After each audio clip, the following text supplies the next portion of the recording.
Hello! Good day everyone! Magandang umaga, magandang gabi, magandang tanghali sa kung nasan man kayong bahagi ng mundo. Ako po si Doc Fee ng inyong Ahabay Atensyos. Hello, good evening, and I'm here, Dr. Sasat from my Low Carb MD. Kamusta ka ngayon, Fee? Okay naman? Sabi ko nga sa'yo kanina, magaling pa ako sa vet, di ba? Oh, hindi halata sa lipstick. Yes, kasi nag-low back pain Kaya, ang doktora nyo. May sign of aging. May sign of aging. Kumusta po lahat ng mga nanonood ngayon dito sa ating Facebook Live? So, ngayong gabi ay magkakaroon tayo ulit ng live Q&A.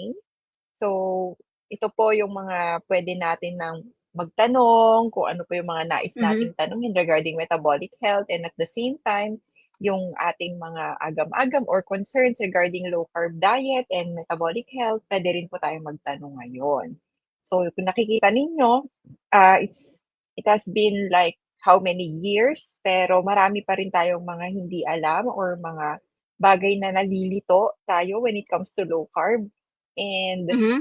metabolic health. And onti pa rin ngayon 'no, Doc, ang mga, katulad natin na nagsusulong pa rin ng diet. Actually sa practice ko, kahapon may nagpunta sa akin na patient na kung saan Ah, 35 years na siyang diabetic and ang HbA1c niya is nasa 14 pa rin despite of 4 types of diabetic medication na meron siya. So kung titignan natin, it's really frustrating and at the same time, nakakapanghina na. Kumbaga parang dadating ka sa point mhm, na parang meron pa ba talaga 'tong pupuntahan kung nagkakaroon ka mhm. na ng papalit-palit na meds at hindi lang papalit-palit kundi padami na padami at padagdag ng padagdag. Pero yung pinaka-concern niya kasi sa akin is bakit gano'n? Like, ganito pa rin Mhm. kataas yung HbA1c ko, hindi pa rin siya bumababa Yeah. despite of Mm. increasing the insulin dose and adding other agents. So, the reason why we're continuously doing this type of video and we are educating people and letting them know na may nag-e-exist na dietary management is for them to also parang become hopeful again or magkaroon sila ng idea na there is still something they can do about their Yes. health, especially Mhm, hindi lang aasa sa gamot na meron pa palang ibang paraan or option na hindi pa nila nagagawa or hindi pa nila nararating or nalalaman na sila mismo kaya nilang gawin. Hindi lang mm. yung parang passive lang na mag-a-agree ka or ite-take mo lang lahat. Meron ka palang pwede na i-contribute when it comes to your health, especially diabetes, sugar control, and other metabolic Mhm. health conditions na meron tayo. So, yun yung mga gusto natin na i-share sa mga kasama natin. Ikaw, Doc Suzette, meron ka bang mga experience din na lately na-encounter mo pa rin and that is ano, parang hindi naman wake up call kasi matagal na tayong may wake up call, but at the same time, it still inspires you to do this type of advocacy Mhm. or do this type of sharing? Natutuwa pa rin ako, Fee, kapagka nasa clinic ako na, ah, Mhm. I've been teaching the practice ng low carb sa clinic, siguro mga, before pandemic pa, so siguro going to 5 years na. Pero Mm. natutuwa pa rin ako kasi, patients ano, eh, yung mga pasyente ko kasi ano, ire-remind mo ngayon na palitan yung diet tapos may mga pagkakataon na nagfo-follow sila. Lahat Mhm. naman, eh, kahit naman yung mga pasyente natin, online and kahit yung mga, kasamahan natin sa community, 'di ba? Tapos may point in time sa practice sila na bigla na lang silang, nag-improve, nabawasan ng gamot, may mga ganyan, eh. Tapos bigla silang babalik sa high carb or bigla silang titikim uli ng mga pagkaing mataas uli sa carbohydrates. And then mapapansin nila, nandun pa rin yoong pagtaas nung kanilang blood sugar. Hindi siya agad-agad, especially kung matagal nag-follow yung pasyente. Pero mapapansin nila, pagbalik nila sa inyo, pag-repeat ng HbA1c, nakikita nila may spike na naman, tumaas na naman uli yung average blood sugar nila. Tapos saka nila mare-realize kapagka nag-diet review kayo uli. sasabihin nila, "Ay Dok, kasi kumain uli ako ng ganito, kumain uli ako ng prutas, kumain uli ako ng tinapay, kumain na uli ako ng kanin." Kasi, yung practice dito is every, Friday is a family day. So, pagka Mhm. nandun yung family, nandoon yoong hila ng mga pamilya na, "O kumain tayo ng ganito or kain ka ng ganito, masarap 'to," yung mga ganyang panghihikayat ba. Tapos they give up, they give in, siguro dahil nahihiya sa yaya ng family member or baka meron pa ring cravings na gusto nilang tignan kung kamusta or partly is meron pa ding experimentation na baka puwede na akong kumain ng ganito and Mhm. then later on they will find out na mataas uli yung blood sugar nila ta's babalik sila uli sa clinic kapagka tinanong mo. Kasi since galing nga ako ng vacation 'di ba, so may mga patients akong nakita Mhm. na 3 or 4 months gano'n yoong duration nung ano, nung follow-up. Tapos sasabihin nila, "Dok, kasi kumain ako nito." "Ah, tama ka nga Dok, kasi kumain ako nito, kumain ako ng ganyan." Tapos tumaas uli yung blood sugar. So, Um, yung mga maliliit na fluctuations on the diet or maliliit na changes sa diet na kapagka nag-give in yung mga patients napapansin ko na napo-prove pa rin yoong yung ano natin, yung ating what you call it, yung yung panuntunan natin or yung prinsipyo Mhm. natin na if you are really metabolically ano, compromise, so kahit na sabihin Mhm. mo na kumain ka ng part ng small amount uli ng carbs na, beyond sa iyong ano, beyond sa iyong threshold kasi we all have our different threshold. Hindi naman Mhm. pare-parehas 'di ba, kaya nga doon nagkakaiba ang diet from one person to another. Sabi Mhm. nila na it's supposed to be dapat tailored. Pero doon mo makikita na, ah, yung threshold nung patients is meron talaga tayong sari-sariling threshold, 'di ba? And when you Mhm. go beyond dun sa threshold na yun, doon mo mapapansin na meron talagang spike ng blood sugar, meron talagang nagkakaroon ng derangement sa blood sugar or derangement sa HbA1c. Pero ang nakakatuwa is there is already a validation from the patient na we all know that each patient is an N1 kasi hindi naman tayo gumagawa ng experiment or ng randomized controlled trial na controlled. So this is an uncontrolled, environment but nare-replicate ng mga pasyente natin na it is true with the principle of low carb nutrition na mag-i-improve sila on their own. Na kapagka they follow this structure or this advice na dapat you try to limit or as much as possible you try to remove yung as much as many na carbohydrate intake na matatanggal mo sa diet mo, there's really an improvement. And to the point na pwede mo talagang palitan yung medications from insulin to oral medications and itong mga oral medications na 'to from 4 or 5 mababawasan mo talaga siya paunti-unti. Depending sa consistency noong pasyente kung gaano sila ka-dedicated na pababain talaga yung kanilang carbohydrate, intake. So makikita mo talaga yun, eh. So yung sinasabi nila na, um, hindi lahat, applicable ang low carb nutrition.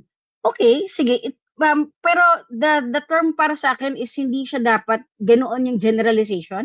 We could, ayusin natin ng konti siguro yung term na hindi lahat, pero sabihin nating it's still the best for people with metabolically, derangement sa kanilang health na dapat is, isipin nila yung pagmuni-munihan nila yung kanilang carbohydrate intake and kung hanggang saan nila kayang ipababa ng mababa if they don't want to go to keto, if they don't want to go to carnivore, if they want yung pinaka-relax lang to the relax na pwede nilang magawa, and then tignan nila yung improvement sa kanilang metabolic health. Kasi, di ba, they said it's not one size fits all. But I still believe na the more na mababa yung carbohydrate intake mo, the more na mas mag improve yung metabolic health mo. 'Di ba? And we know that low carb diet is maraming level ng carbohydrate intake yan.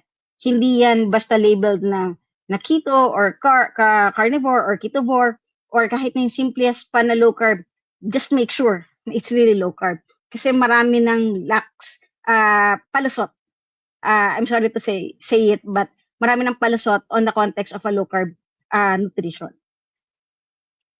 Tsaka Doc kasi, for me din, yung tinatawag natin or sinasabi ng iba na hindi para sa lahat ng low carb. Now, it's very dismissive, but 'pag sinabi mo rin kasi na hindi para sa lahat, o let's say na you're very dismissive of a low carb diet and, you are going to give us a statement na hindi para sa lahat ng low carb, then give us then your screening strategy of who among your Mhm, patients could be on a low carb and not be on a low carb diet. How would you know? Kasi yun yung ano, yun yung isa sa mga sinasabi ko, eh. The ano kasi, the statement is always, hindi para sa lahat yung low carb. Pero yung nga yung point, kung dun kayo naniniwala, kasi ako hindi ako naniniwala na hindi para sa lahat ng low carbohydrate diet because mhm, sa dami ng level ng low carb, you can even start with something that you are still comfortable with while testing the mhm. water. Pero for those who are saying na hindi para sa lahat yung low carb, then tell me then how would you choose among your patients kung sino sa kanila ang puwede at hindi puwede sa sinasabi mo na hindi para sa lahat? Kasi kapag sinabi mo pa rin na hindi para sa lahat, then it means meron magwo-work. Mhm, mhm, You're not entirely dismissing the idea and you're not entirely dismissing the option because you still acknowledge that it works for some people because you cannot deny it. And yet, mhm, you are trying to dismiss it by saying it is not for everyone. Even if you say it is not for everyone, you are still saying and telling us that it could be for some. So, yun nga, paano? Sabihin nyo din sa amin, ano ang pinakamagandang screening for you to say and pinpoint which of your patient. Kasi if you are very dismissive of this diet, then hindi mo talaga siya i-offer. So, as exactly. a physician as well, kanino?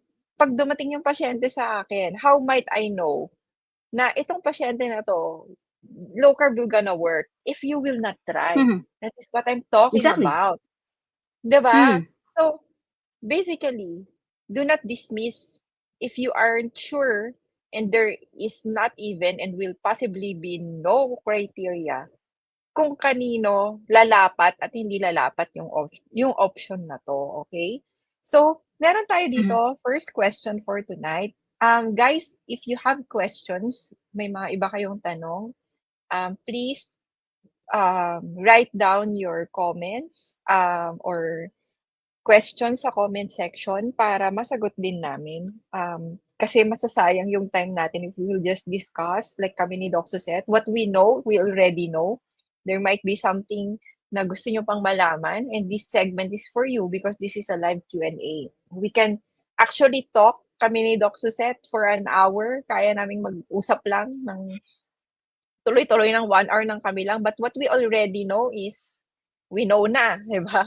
So, magtanong po tayo para po tayo ay mas matuto. So, sabi dito ni Ma'am ay ni Sir Esong Song. "Hi Doc Fee and Doc Suzette," sabi niya. "What's your take po on lupus in carnivore diet?" Or siguro mas maganda, "What's your take in carnivore diet for lupus?" Something like that. So, Um, paunahin ko si Doc Suzette if you wanna say something about carnivore diet and lupus, you might want to ano, to comment on this first. sige.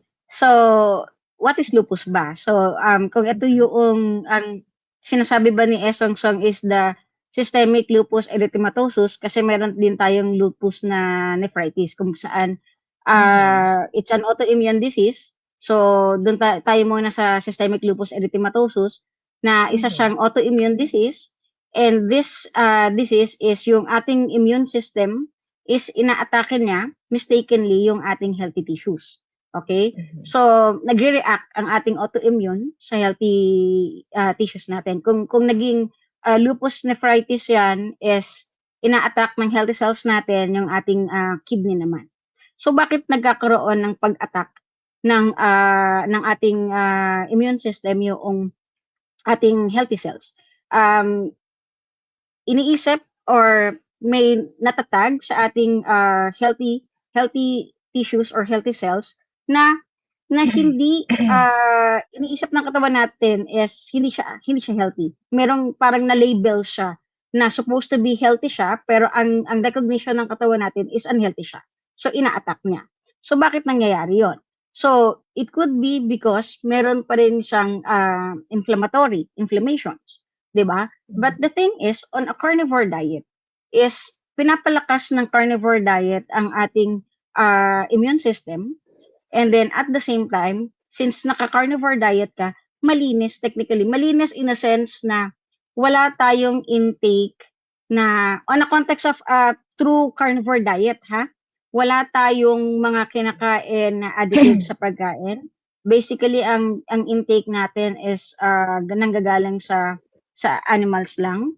So, ang nangyayari, we are eating the food na mataas sa vitamins and minerals, proteins, and fat. Basically, yung intake natin. Wala tayong intake ng anti-nutritions na which is yun yung reasons basically ng mga carnivore diet na meron silang reaction to a certain food. So ito yung iniiwasan natin if you have an autoimmune disease per se, hindi lang basta lupus, but basically yung autoimmune diseases. Iniiwasan natin na magkaroon tayo ng autoimmune response. Kaya ang nangyayari, people na naka-carnivore diet on a context of autoimmune disease, mas hindi sila nag-flare up or walang reaction yung katawan nila kapag ka sila ay naka-carnivore diet. So for me, isa sa magandang strategy on treating lupus, at hindi lang lupus, but lahat ng autoimmune diseases is to try yung carnivore diet kung kakayanin namang technically malinis na carnivore diet. I would use it as a tool for the patient na pwede nilang i-try.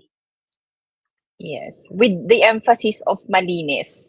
Kasi even if you go down to a carnivore level of practice, if you are not very careful with the quality of the foods na kinakain mo, pwedeng wala din siyang masyadong maitulong when it comes to autoimmune response. Kasi as emphasized nga by Doc Suzette, autoimmune response is more of inflammation.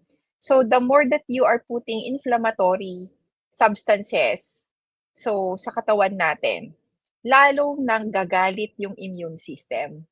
And while it is repairing and also trying to correct yung mga nangyayari na toxicity sa katawan, it is also damaging the organ. So, ibig sabihin, confused siya, Sir Esong Song. Like, for example, yung nakikita niya sa mga toxins na yon, parang malabo yung mata niya, kamukha niya yung ibang organs natin. So, either kamukha niya yung cells ng kidney, kamukha niya yung protein na nasa kidney, kamukha niya yung nasa protein na nasa heart. So, na-identify niya na parang, uy, parang magkamukha. Parang ganon. So, ibig sabihin, yung immune system natin is kinda confused. Maybe pagod na rin siya. Maybe burned out na rin siya. Wala na siyang pakialam. So, minsan nagba-blind shot na lang din siya, no? Parang lahat tinitira na lang niya kasi sobrang rampant na rin nung nangyayari na damage sa loob ng katawan. And that is what autoimmune response is all about. So, it's also damaging the supposed to be part naman talaga ng environment niya or part ng ating katawan because mistakenly akala niya kalaban din yon. So, if you're doing a carnivore diet but you are also allowing intake, for example, ng mga let's say, nahaluan ng mga ibang food, like carnivore na sense na kitang-kitang karne siya, pero niluto pala siya sa mga toxic oil or nasamahan pala siya ng mga additives na hindi mo alam na ikaw pala ay sensitive also, then you are triggering inflammatory processes. And whenever you trigger inflammatory processes, lalo po na lumalala yung sintomas ng tinatawag nating immune system response or autoimmune response. So, hindi lang po 'to sa lupus, lahat ng type ng autoimmune. Iba-iba lang kasi sila ng manifestation kaya din iba-iba sila ng pangalan. Actually, ang daming klase ng autoimmune na condition, pero nag-iiba-iba yung pangalan kasi yung, pagkakaiba-iba nung sintomas at nung organ na nada-damage sa kanila. So, dun din siya binabase and kung ano yung type ng immune cell na parang siya yung pinaka nagti-trigger nung response na yon. So, ganun siya pinapangalanan. Pero kung titignan mo lahat, root cause approach, ang kailangan mo pa rin is pababain yung inflammation para medyo makapahi-pahinga yung immune system mo and para kumalma siya, papakalmahin mo siya. So, yun yung kailangan nyo na maunawaan. Next na question dito is, um, ano daw ba ang ibig sabihin ng acidosis at paano Mhm. malalaman at anong nangyayari sa katawan kung may ganong pangyayari sa katawan? So, maybe si Ma'am Charina Alcala ay naririnig na yung salita na nakakatakot para sa lahat, which is yung Mhm. ketoacidosis na kaya sinasabi na huwag kang magkikito, huwag kang maglo-low carb kasi magkakaroon ka ng ketoacidosis. Pero yun nga, mahirap kasing maunawaan kung ano nga ba yung acidosis kasi it's a very, very malalim na medical term na parang ang hirap din talaga i-explain sa mga tao. Meron kasi tayong ano, Ma'am Charina Alcala, meron tayong acid-base balance na tinatawag sa loob ng ating katawan at napakagaling ng katawan natin na mag-regulate nung acid base or pH para mas madali, pH sa ating katawan. So, kahit pa sabihin niyo, "Uy, inom ka ng alkaline water." Pagdating nun sa loob ng katawan, it is still your body who will regulate the body's pH. And there are many mechanisms or maraming mekanismo yung katawan para ma-regulate yung pH or yung acid base na yan. May it be through your hininga, 'pag ikaw ay Mhm. humihinga, minsan bibilis ang hininga mo para lang meron kang mailabas na substance para sa gano'n mapababa or mapataas yung acidity or maging alkaline ang katawan or puwedeng ipaihi ng ipaihi sa'yo para sa gano'n ng katawan mo para ma-balance 'yun. So, ibig sabihin, we cannot really control what's going on inside our body because it has its own mechanism. And if it is properly functioning, kasi sabi ko nga, minsan kaya tayo may disease because there are things that we are giving our body na sa una kaya pa niyang i-manage hanggang sa dumating yung time na sira na yung function. So, dun pumapasok na nagkakaroon tayo ng mga sakit. So, yun yung acidosis kasi na sinasabi na kinakatakutan nila is when our acid-base balance is gearing towards the acidotic na part. Pero ano ba muna yung nagkukos ng acidosis? And dito, dahil ang pinag-uusapan ay keto, ang pinag-uusapan ay metabolic acidosis kasi meron ding isang tinatawag na respiratory. So, hindi ko na masyadong papakomplikaduhin dahil masyadong malalim nga. But when we are talking about ketoacidosis in the space of low carb, no, nangyayari ang acidosis if, for example, we have a very, very high na blood sugar. Sometimes it's more than 250 milligrams per deciliter na uncontrolled. And we are very insulin resistant. So when I say very insulin resistant, yung katawan natin, hindi na po nagpapapasok yung cells niya ng sugar doon sa loob ng cell. And nase-sense ng cell na gutom siya. Pero ang problema, akala niya wala siyang energy na pwede pang kunin. Pero ang totoo, yung gate niya pala, nag-lock na. Hindi na talaga nabubuksan yung gate. So it will send signal sa brain natin na I'm still starving. Ngayon, ano ba ang klase ng enerhiya na hindi kinakailangan ng insulin para makapasok sa cell? It's the ketone. So your body will now start to burn the fat and turn it into ketones. So now, since all of your body is starving, all of the cells in your body is starving, you will now have a higher dose of ketones because lahat yon ng cells sa katawan mo kailangan supplyan ng energy through ketones na hindi nangangailangan ng insulin na escort or insulin na help.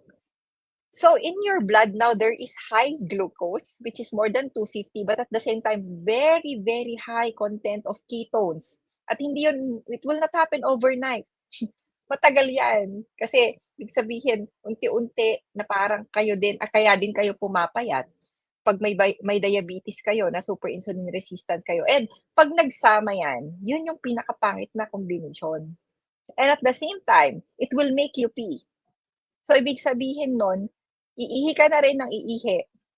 And then, magkakaroon na rin ng loss of other electrolytes, which is also helping you para para sa ganun hindi ka magkaroon ng acidosis. So, the dehydration, the high blood sugar, which is more than 250, and the very high ketone level, which is not nutritional ketone level, will now make you undergo ketoacidosis, and that is the pathologic or the disease. And hindi po yan nangyayari kapag katama ang paglo-low carb. Hindi po nangyayari din yan kapag tama ang gabay, kasi some people are actually parang tinatanggal nila agad yung kanilang gamot without advice. Tapos magda-diet na lang daw, pero yung diet hindi naman pala low carb, akala lang. So akala niya low carb. And then bakit po nagkakaroon tayo ngayon ng misconception about ketoacidosis? Kasi nung na-ospital na si patient, kinuwento niya dun sa doktor, kinuwento ng kapamilya sa doktor habang siya ay nangingisay kasi ano ang mga nangyayari kapag may ketoacidosis na. Minsan pwede mag-seizure, yun ang pinaka-worst. Manghihina ka muna, and then para kang confused, and then magsi-seizure ka. Pagdating sa ospital, sinabi agad ng mga kasama sa bahay, kasi po nag-keto siya, Doc.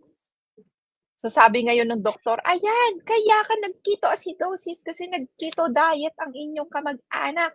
Pero tanungin, anong kinakain? Sometimes it's cake. There are still consumption of cakes. There are still consumption of this. Not taking medications. Nag-discontinue of medication without committing to a proper low-carb diet. No guidance, no everything. So, yun yung pinakamasaklap na pwedeng mangyari sa isang tao. Sabi nga namin, when you are changing the processes inside your body and you are sick, marapat lang na kayo ay magpakonsulta at higit sa lahat, magpagabay. Kasi, hindi porke sinasabit naririnig nyo, kasi pumapasok dito ulit, Doc Suset, yung, akala ba namin generally safe ang low carb? Sa general Mhm. population. Ang tanong, general population ka ba? Generally healthy population ka ba? You don't even know if you are a generally or you belong to, if you do, ang tawag dito, you don't even know if you belong to the generally healthy population. So, Mhm. yeah, this might be healthy or appropriate and at the same time, generally safe for generally healthy population. But make sure naman muna if you are part of the generally healthy population. Because I've seen a lot of people coming to me.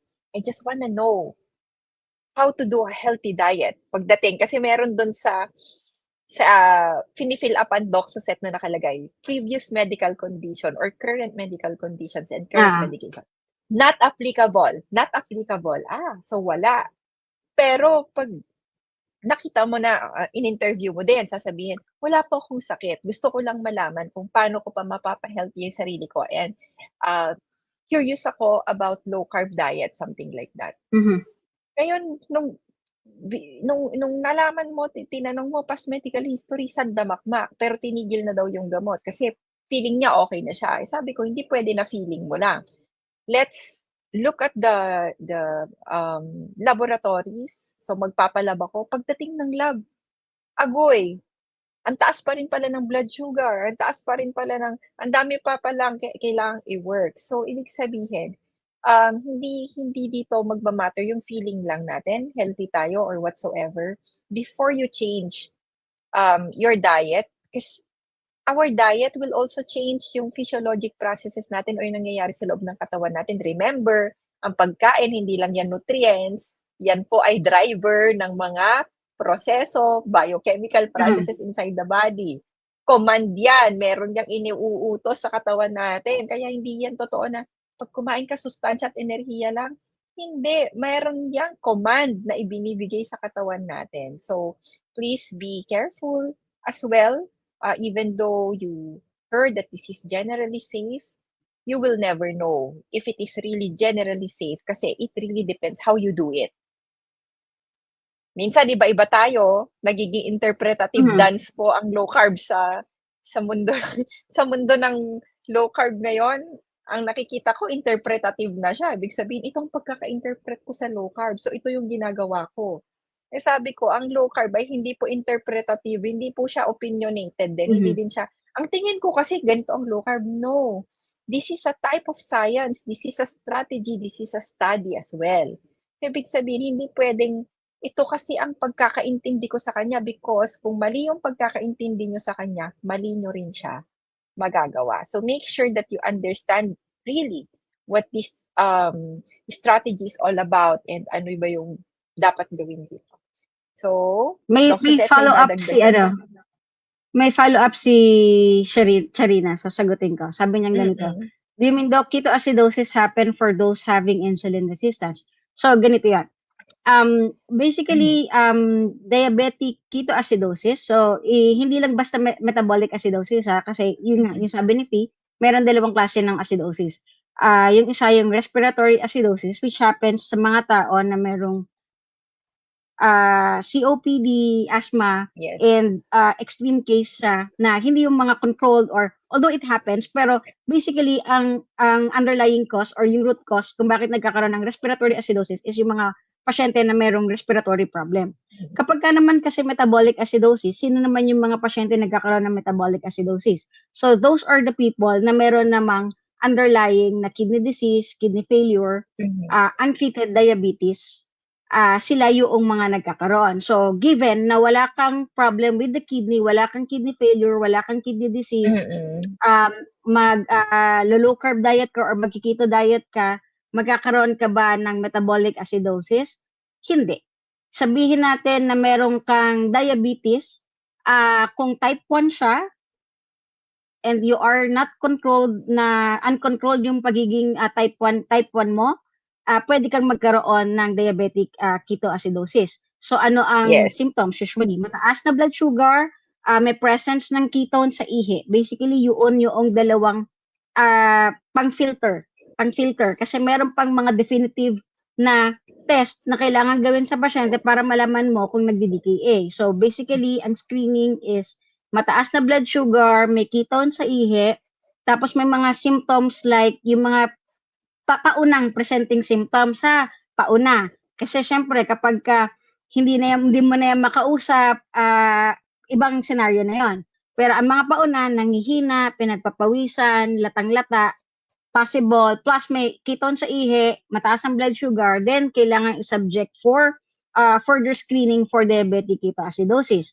Pero halimbawa, ang isang pasyente may type 2 diabetes, nakakakita lang ako ng mga type 2 diabetic ketoacidosis na type 2 diabetes na nagki-ketoacidosis or DKA na tinatawag if yung kanilang blood sugar is really uncontrolled. Sila Yes. yung mga hindi na umiinom ng gamot, tapos continuous silang kumakain na mga pagkain na nakakapagpataas ng kanilang blood sugar. Siguro sa mga pasyente ko, ang nakikita ko, sila yung mga isang buwan na hindi umiinom ng gamot plus kain pa rin sila ng kain ng mga pagkain na mataas sa blood sugar.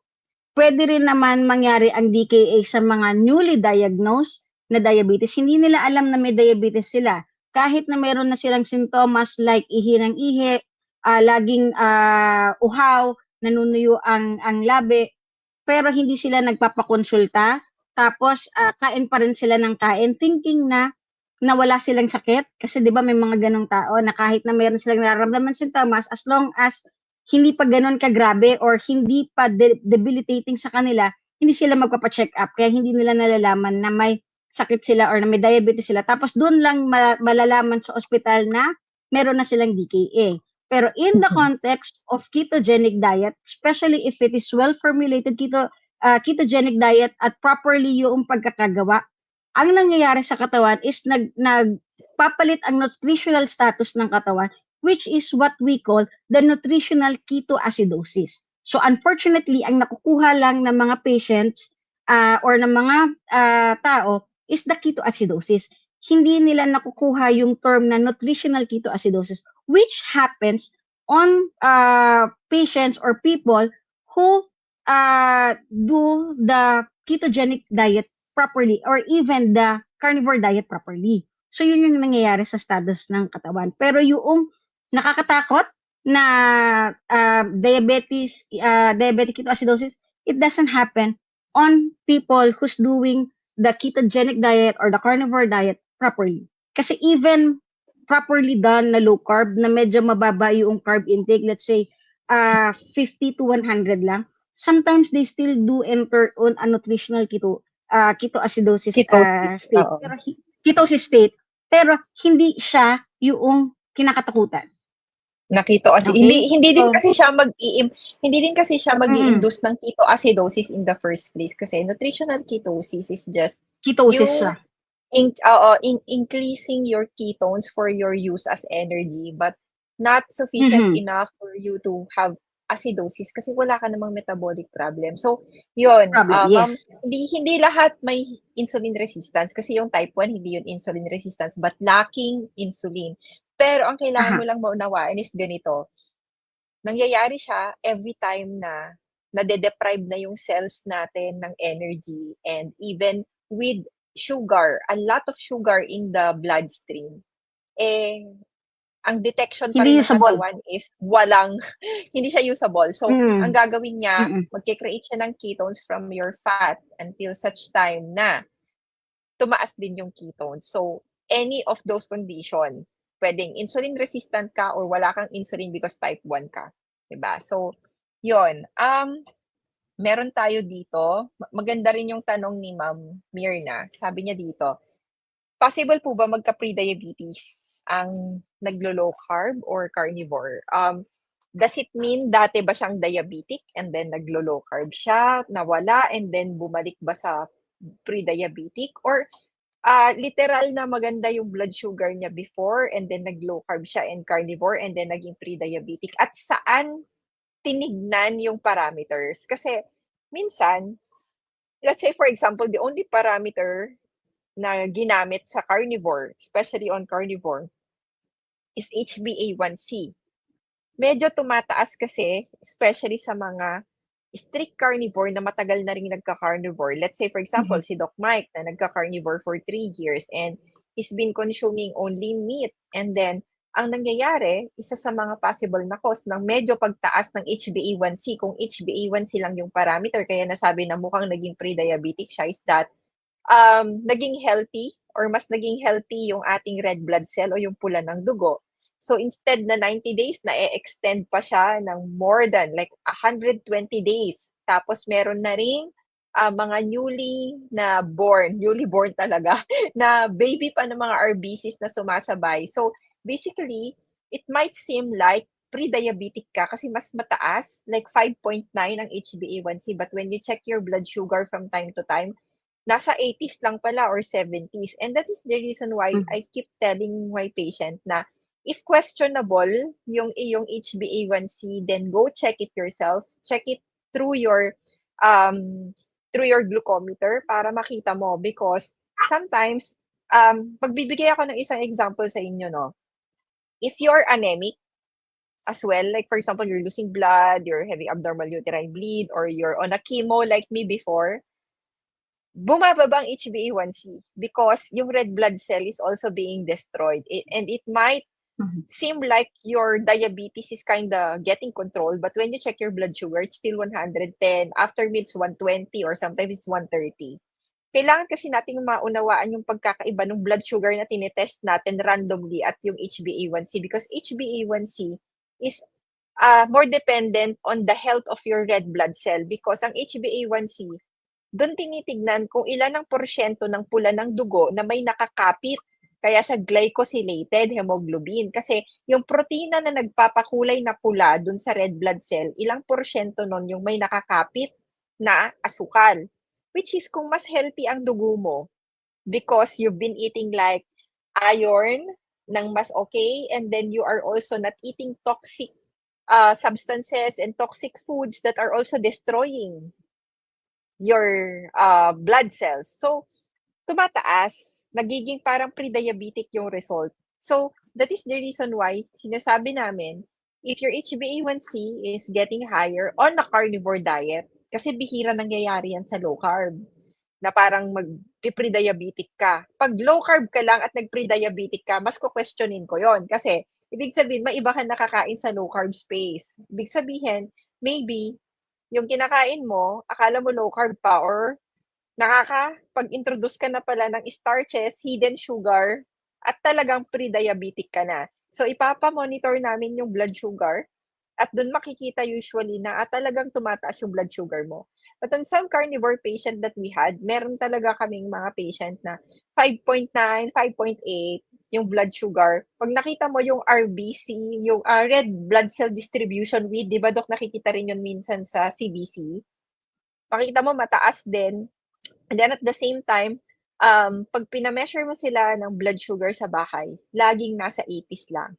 So it's a Mhm. misrepresentation. So there are other factors that we also need to look at. Hindi na yung HbA1c lang, hindi na yung fasting blood sugar lang, but also monitoring talaga for us to say na mukhang may mali. Okay? So yun po yung yung sagot natin diyan. Meron tayo dito na tanong kung normal daw ba pagtatayo bigla kang nahihilo. Naku, kailangan po ninyong magpa-check-up kasi marami pong cause 'yan pagka tatayo bigla, nahihilo. So, puwede po kasi na nagkakaroon tayo ng tinatawag na syncope o syncope is ibig sabihin hindi proper yung perfusion o yung daloy ng ang tawag dito, daloy ng oxygen sa ating brain. So, sometimes nangyayari 'yan 'pag matagal nakatayo, puwedeng mag-syncope. 'Pag biglang tayo naman, puwedeng biglang bumabagsak yung BP. Orthostatic hypotension yung tawag do'n, yung kapagka biglang nag-change ka ng position, naaapektuhan yung BP natin, bumababa siya. So, kailangan nating ma-monitor kung ano yung nagko-cause sa'yo ng biglang pagkahilo. Iba-iba pa yung hilo, 'di ba, Doc? So, may hilo na parang umiikot ang mundo, pinapa-describe din 'yan ng doktor. Or meron ding hilo na parang ikaw yung parang gumagalaw. So, puwedeng vertigo, puwede din na iba pa. Okay? So, basically, mas maganda pa rin na kayo ay magpa-check-up, mas maganda pa rin na kayo ay magpatingin sa doktor para mas makita kung ano yung problem. Okay? So, ano pa yung mga questions na pwede nating sagutin? We still have like 15 more minutes. Ito magandang tanong to, Doc. Reversible pa ba, ika niya, ang build up sa mga ugat? So, um, malamang si Sir Romel Rebucas ay nagkakaroon ng problem with plaque formation or siguro meron Mhm. din siyang meron din siyang naging problem with this one. So, reversible ba ang plaque build up sa ugat kapagka nag-low carb, nag-ketogenic or nag-carnivore? Um, Anecdotes. Okay, anecdotes, marami naman na kasing naka-ketogenic diet for like, several years, and then marami na rin namang naka-carnivore diet for several years na they are doing it properly. Merong nakikita, documented, na yung kanilang if, ano, if ginagawa yung ketogenic diet or carnivore diet properly. Pero it takes some years. Hindi siya short time lang. So possible kasi there are anecdotes. Kasi I would say it's not reversible kung walang mga anecdotes na lumalabas on mga journals and anecdotes coming from mga community na they are saying that their CAC score improves on ketogenic diet or carnivore diet. Even me, I have one patient na meron din siyang plaque build-up, na-diagnose siya with peripheral artery disease. And on ketogenic diet, nag-improve yung kanyang blockage. Mas lumiit yung blockage niya. Hindi totally nawala pa kasi medyo malaki yung plaque build-up ng patient ko na yon. but upon repeat, nag-improve. So, I can say kahit na N1 na basically na nakita ko talaga, it is reversible. Mhm.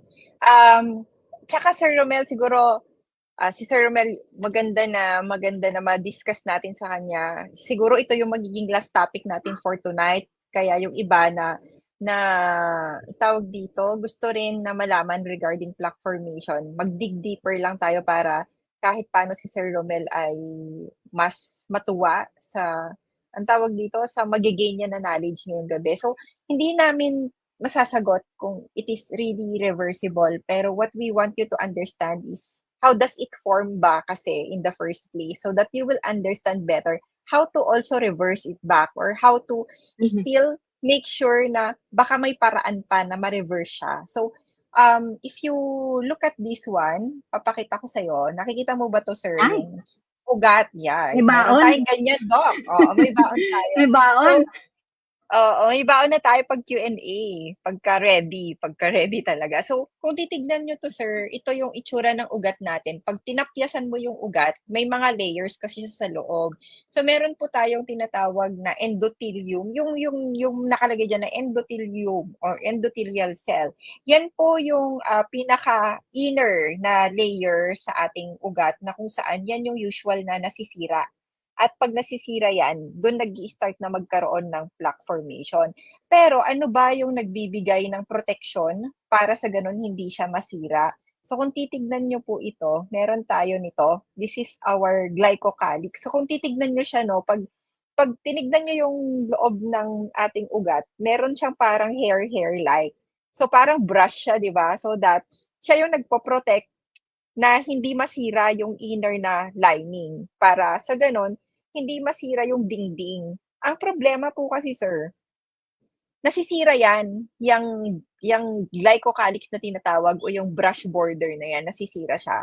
At ano yung nakakasira sa kanya? Unang-una, pagtaas ng blood sugar. If we have a lot of yung blood sugar concentration, umiimpis po yung glycocalyx na yan. And at the same time, if we have, for example, yung oxidize, yung ating mga LDL, toxic type, yung ating mga kinakain na oil, and then it kinda parang damage the quality of our cholesterol as well. So, nasisira din. So, any toxicity, kahit nga infection, di ba, Doc Suset, nasisira nila yung mga brush border na yan o yung Mhm. tinatawag natin na glycocalyx. So, siyempre, kapag nasira po yung mga borders na yan, nawawalan po tayo ng proteksyon. So, meaning, parang binalatan na po natin yung pinaka-covering sa loob, yung nagme-make sure na sana kapag dumadalo yung dugo, hindi nagagasgas sana yung ating ano, yung ating daanan. Ang kaso, pudpud na po. So, dahil napudpud sa Mhm. taas ng blood sugar natin kasi meron tayong diabetes, napudpud din dahil sa taas ng blood pressure natin kasi sobrang lakas ng pressure ng dugo na dumadaan sa kanya, napudpud din dahil sa mga toxicity, sa mga sirang kolesterol. So when I say sirang kolesterol, hindi ko sinasabing masama ang kolesterol. Nasisira din po yung kolesterol kasi ano bang kolesterol? Taba. And kinakain mo toxic oil. So ano din ang ginagawa mong kolesterol, di ba? So pangit din na klase. So meaning to say, pag yan po ay napudpod, that is the time na magkakaroon na ng pagkasira yung ating lining. At the same time, mamamaga na siya at magkakaroon na siya ngayon ng mga sugat. At pag nagkasugat, ano ang gagawin ng ating katawan? Kukumpunihin siya. So, yung notion at paniniwala na kolesterol lang daw ang nagkokos ng plaque at nagkokos ng pagbabara ay mali. Kasi kung titignan natin, itong nakasulat dito, apakarami hindi lang kolesterol. So ibig sabihin, yung ating resistensya or immune system, nagtutulong-tulong yan para sa ganun kumpunihin yung nasisira at nagagasgas na pader ng ating ugat. And nire-recruit lang nila, "Uy, cholesterol, halika tulungan mo rin kami dito." Hanggang sa mag-form na sila ng mag-form ng streak at fatty streak. So akala nung unang panahon, ang history kung bakit pinagbibintangan ng cholesterol kasi when they discovered the plaque, nung time na diniscover nila yung bara sa ating ugat, na-discover nila na waxy siya, "Uy, parang sebo." Then after do'n nagkaroon na agad ng ang tawag dito, conclusion na, sebo ang nakakabara sa ugat. So ibig sabihin, gawin na nating masama ang taba, ang lipid, ang kolesterol kasi sebo, eh.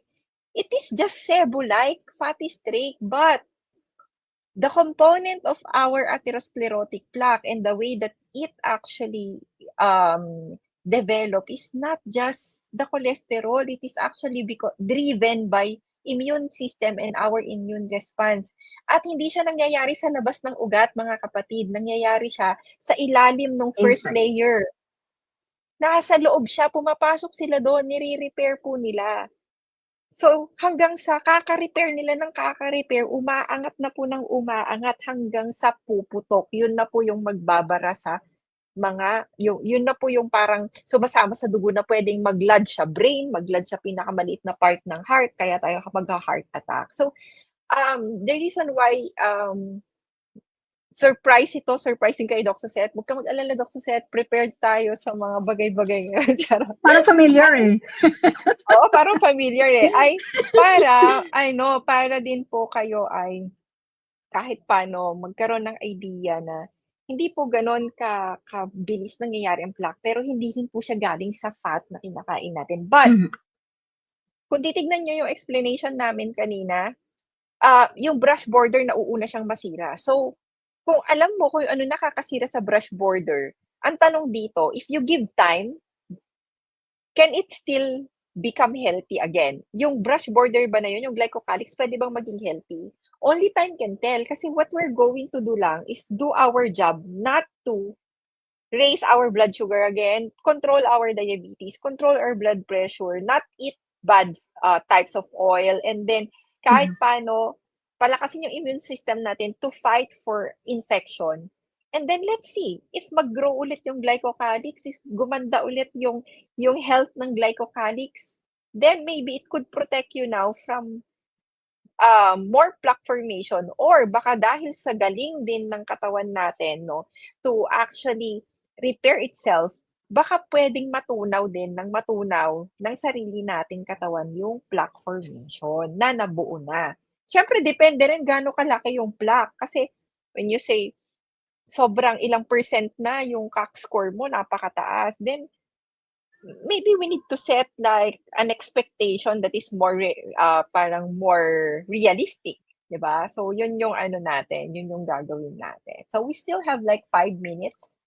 So ano pa yung mga gusto natin ditong sagutin if ah, meron man. Ito, reversible daw ba ang HIV disease? Hindi siya related sa metabolic health, but this is an infection. It is Mhm. not reversible, same as Hep B, but it can be controlled. Nabasa mo ba, Doc Suset, yung parang meron atang nilabas ngayon na news na HIV is not deadly na, parang ganon. Um, Parang, actually, maganda kumbaga kasi parang ang treatment dineclare. dito. Pero maganda kasi ang treatment dito ng HIV. So, Mm-mm. nakakakita kami ng mga patients, ang monitoring nila is tinitignan kung kamusta ang viral load. So, with proper medications, Yes. and alam ko sa Philippines maganda na rin ang medication sa Philippines. Basta magpapa-subject lang talaga yung tao sa government because the medications are free. So, tapos mino-monitor yung viral load and bumababa yung viral load, which is yun yung kailangan on HIV. So, para hindi Mm-mm. mag-progress into AIDS o autoimmune AIDS, para hindi mag-continue sa ganun, kailangan pababain yung viral load. And tumatagal na ang lifespan ng mga patients with HIV. So, Mm-mm. it's maganda na. So, hindi ko nabasa yung article na yan, but gumaganda na yung treatment with HIV. Yeah, kasi parang nilagay na nila na hindi na siya something that is like deadly. I forgot lang the Mm. news, pero I saw it. Dito Mm. pumapasok kasi bakit ko 'to finlash din at gustong i-discuss. Dito ko gustong ipasok na, you know what guys, we are not anti-medicine because there are really goodness naman when you use medicine on a rational rational way. Meron kasi tayong tinatawag na rational use of medication. Like for example, if not for antibiotics and antimicrobial, like those that treats tuberculosis, sa tingin niyo ba buhay pa tayo at maraming buhay na may Mhm. tuberculosis? Leprosy, for an instance, dati it is like not just deadly but also kinakatakutan, but because of researches regarding leprosy and medications on leprosy, we parang nawala na yung takot dito, and alam din na napapagaling na siya. So same with HIV. Before, it's like a death sentence. If you have HIV or contacted HIV, Mhm. you just wait till you die. But right now, hindi na din siya gano'n na gaya dati nakakamatay. And other types like pneumonia, for an instance, dati nakakamatay siya, ngayon hindi na. So marami din goodness in medicine. It's just that somehow, um, science in general, kung rational natin siyang ginagamit, even the knowledge we don't twist. For example, for our own gain, for our own greed. Kasi I trust science, and I bet even Doc Suse trusts the science. Sometimes what we don't trust are the people behind some science that are also biased.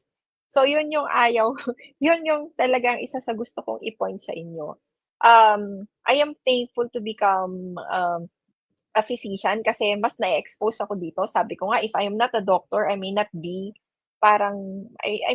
more open sa katotohanan behind our what's happening in the medical field as well. So, hindi po kami anti-medication ni Doc Suset. In fact, kung anti-medication kami, lahat sana ng pasyente namin ni Doc Suset, tinanggalan na agad namin ng anti-hypertensive meds, ng, ng diabetic meds. So, lahat tanggal na sana. But no, still we use them because we can still say that for control, maganda pa rin na meron tayong controller na tinatawag. But to make them like sandalan na, dun ka na magre-rely at dedepende, and you will not do your part when it comes to your health, then that's something else. Ibang usapan na siya, okay?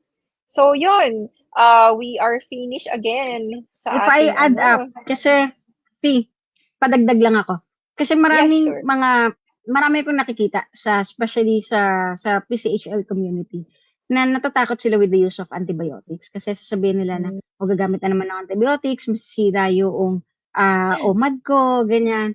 May mga ganun silang ah, rationale. So I would like to take this opportunity since na-discuss naman natin yung gamot with regards to antibiotics, antivirals, especially dun in relation dito sa case na tinanong nung nanonood sa atin. So, kahit naka-low carb kayo, kahit naka-ketogenic diet kayo, kahit naka-carnivore diet kayo, dumarating po talaga tayo sa punto na kailangan po natin gumamit ng antibiotics, antivirals, or any medications sa short term. Okay? I emphasize on the short term. So, if you are prescribed by your doctor with an antibiotics or an antiviral for whatever the reason is, wag po kayong matakot uminom ng gamot. And wag din po kayong matakot or ma-disappoint if ang practice na ninyo is OMAD, ay kailangan yung kumain uli or kumain para ma-accommodate nyo na mainom yung gamot ninyo na twice a day, or worst case scenario, yung gamot ninyo, hindi naman worst case scenario, pero the recommendations or the dosage is 3 times a day. So take your medicines yes, or take your antibiotics as prescribed by your doctor. Ang hindi yes. maganda dito if binigyan kayo ng antibiotics tapos kinut short nyo. For example, dapat Mhm. 7 days yan.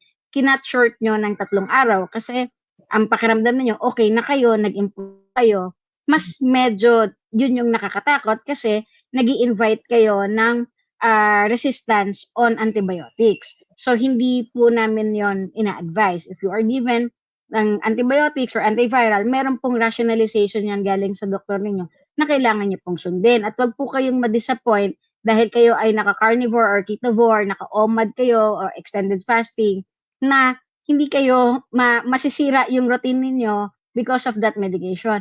Remember, meron pong dahilan kung bakit kayo binigyan ng antibiotics. At meron din Mm. pong rason sa inyong katawan kung bakit kayo nagkasakit. Ibig sabihin, baka merong problema sa practice ninyo kasi kung hindi, bakit kinakailangan ninyong umabot sa puntong mag-a-antibiotics. Ibig sabihin, there's something problem with your immune system. Bacterial man yan or viral infection na umabot kayo doon sa puntong mag-iinom kayo ng antibiotics. So, revisit nyo din po yung diet ninyo, kung paano nyo ginagawa yung low carb diet, yung keto diet ninyo, Stress or carnivore level diet ninyo. mo, baka talagang you're Yes, undergoing exactly. Kung kasama yung stress level circumstances na na yan. hindi niyo maiwasan. Yes, oo. So silipin niyo din po 'yan. So, wag kayong ma-disappoint on these medications. You can still take these medications, tapos 'pag gumaling na kayo, then that's the time ibalik niyo na lang po yung inyong practice, kung ano man yung nakasanayan niyong practice or yung gusto ninyong practice sa diet ninyo, sa relaxation ninyo, sa sleep ninyo. Kasi definitely, if kinailangan kayong mag-antibiotics, there is a problem sa nutrition or sa problem sa practice. Especially yan, yung minention ni Fee, stress level. Merong mga kakilala ko na they are religiously doing ketogenic diet, but yung trabaho is very stressful.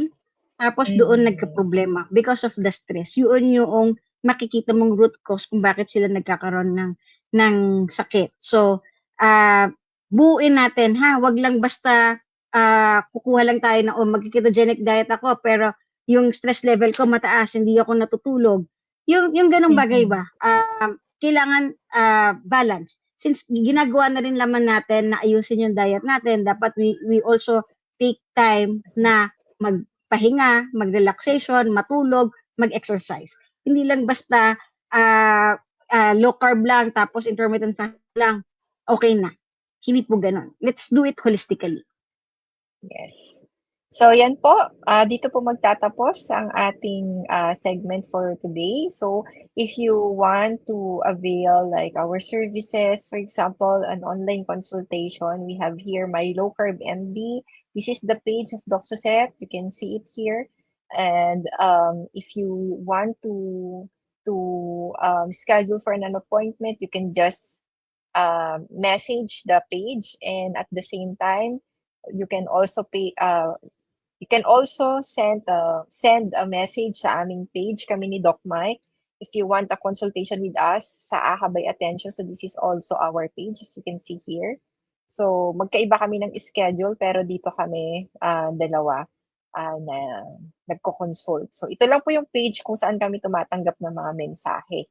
Hindi po dun sa personal pages or other accounts. So, yun lang po, guys. Salamat sa inyong pakikinig. Sana marami kayong natutunan ngayong gabi. And next time po, magkakaroon tayo ulit ng Q&A after 2 weeks. So,